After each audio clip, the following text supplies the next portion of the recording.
Hey there everyone, welcome back to our channel. In today's video, you are going to see how to fix Roblox not launching on Windows 10 or 11.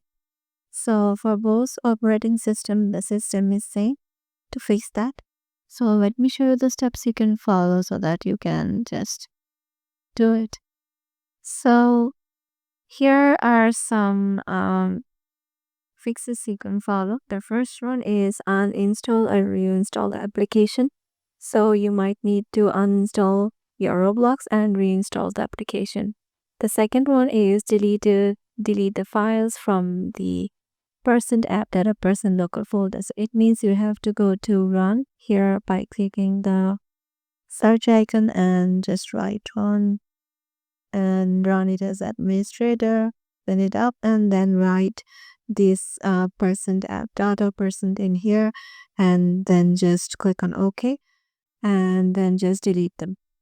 And the third one is run the installer as I said. Here you have to run the installer as administrator and then it will be done. And the fourth one is reinstall Windows. You have to reinstall your Windows on save clear your app data.